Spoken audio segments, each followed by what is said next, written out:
everything that I need to get back up, I have in me. If I don't have what I need, I can go get it.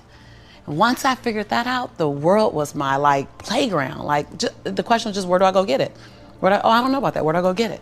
Right. And I don't come from a learning background where I was a great student. I wasn't, my highest grade in school was a C+. And when I got a C+, I did the happy dance.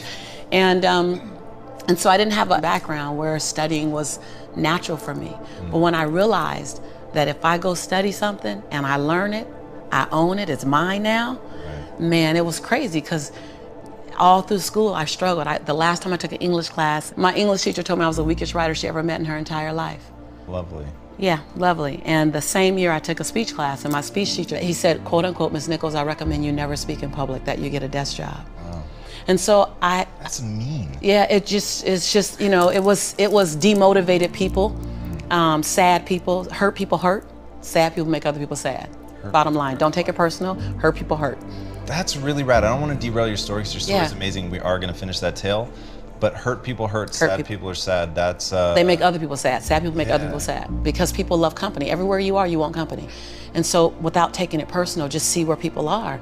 And so a part of that was I had to see who I was hanging around. And miserable people want company, and I had to literally be willing to not only relocate my mind, but relocate my body, so I can relocate my finances, and relocate my possibility, relocate my son's future. I was very clear the future my son was gonna have if I didn't do something. And I was not subscribing to that, not on my watch. My son's father went to prison when he was 8 months old, and he's been in prison since my son was 8 months old. Whoa. My son turns 22 this year. My son is an African-American male child living in South Central Los Angeles when, at that time, he had a 66% chance rate of going to prison, not on my watch. So I was willing to be radical. See, most people want the convenience of transformation without the inconvenience required for transformation. So my grandmother says, and I love to repeat this, your conviction, what you're passionate about, your conviction and your convenience don't live on the same block. They ain't even in the same zip code. So if you want to have a conviction for something, you have to sign up to be inconvenienced. We're trying to find convictions and passion and breakthrough on the inside of our box. Well, when you realize that the box doesn't even exist, like someone made up, oh, you're playing outside the box, so we all bought into, there's a box. Well, I don't even own a box. I don't even want to get in your box. You better come out here, because I ain't getting in there. And so when you start thinking like that, Tom, all of a sudden, everything is possible. So I disrupt people when I say, you want to make me extraordinary, because it lets you off the hook. God, that's good. Wow, you just gave me the chills. Right. Everywhere I go all around the world, you're like, oh my God, that's extraordinary. Yeah, because it lets you off the hook. You get to play like, oh, well, if I had it like her. No, what if you do? What if you do? What if the God that we call God, the divine, whatever your faith is, what if there's no partial? It's not gonna give me a hookup and not give you one. Not gonna give me an opportunity and not give you one. I'm just gonna go after it. If I die, I'm gonna die on a treadmill, like Will Smith said. I'm gonna be on the treadmill running. I'm just not gonna stop, because I believe all things are available to us. I'm just willing to go after them. Are you willing? And then that is so disruptive, because then you got to make a decision. Because it's easier to live inside the parameters of, well, as a black woman, well, as born and raised in South Central, well, I'm dyslexic. I wrote 7 books. I'm dyslexic. I just tell good stories. I'm just not the one to edit the book. And so we're all waiting for perfect. It's an illusion that will never come to you, and it's an excuse to never show up and play. Your story is not meant to be your fortress. Your story is meant to be your fuel. Any story. Like the beauty of me being one of the top 1% earners in America is that I was on government's assistance. Right. Like, that's the beauty. Like, come on, it wouldn't be a big deal if my family was rich or whatever. I'm supposed to do something. The beauty is that when you show the little engine that could story, like, I'm not gonna run fast, but I ain't gonna stop running.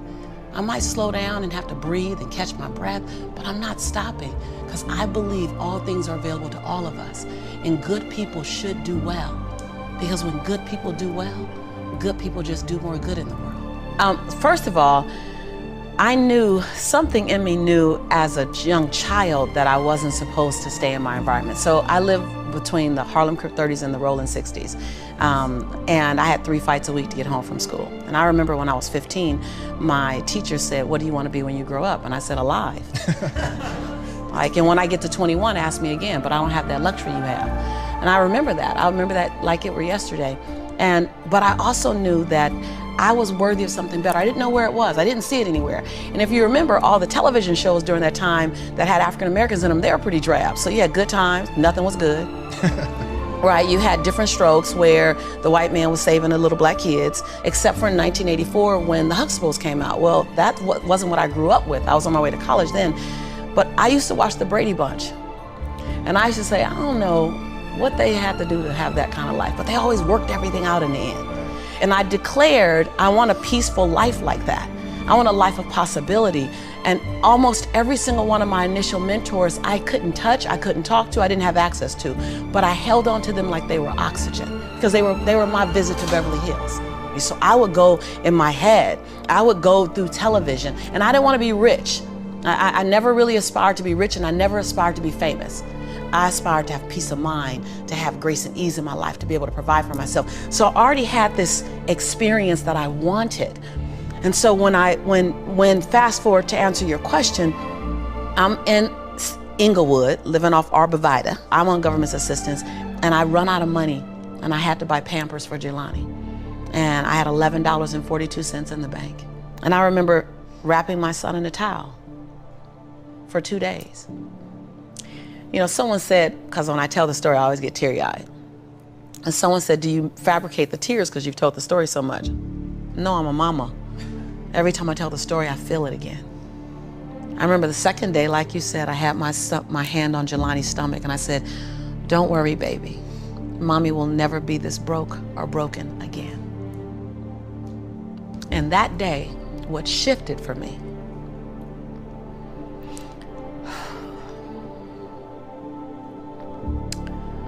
was I was willing, and I don't know if this is gonna sound crazy, I was willing to completely die to any form of me that I had been, so that I can birth the woman that I was becoming. The reason why a lot of people won't become who they want is because they're too attached to who they've been. And you hear it all the time when people say, I've always been this way. Okay, well, if that's working for you, keep doing that. I knew it wasn't working for me any longer. I had hit my version of rock bottom. So I was willing to let go of everything and everybody. See, another reason why people won't get there is because the doorway is for you to fit through. You're trying to carry everybody else through because you're trying to be Rescue 911. And you gotta rescue you first. I am much more valuable to my family and to my community because I was willing to let them go through the door myself, teach myself, learn myself, condition myself, and then come back and get them. I'm much more valuable to them now. But I had to go through a window time of 10 years of judgment. You leaving us, hanging out with white people all the time. You going to these crazy countries. We don't know what you, I had to be willing to allow my conviction to make me inconvenienced. See, we want to grow, but we want to stay liked by everybody. I was willing to be my own rescue at the risk of your approval. Most of us aren't like that. Facebook is an example. We want to be liked. Well, I woke up and I like myself today, so your like is extra. My job is to like me first. I was willing to say every day, Lisa, you like you? Lisa, are you proud of you? Lisa, are you playing full out? Every day before I checked in with anybody else. That's lonely, by the way. Why won't most people do it? Because it's scary and it's lonely. So what did I do? I was willing to find people who had what I didn't have, who were living lives that I wasn't living, who believed things that I didn't know about, and I was willing to become their student. I got up every day and I ate a slice of humble pie.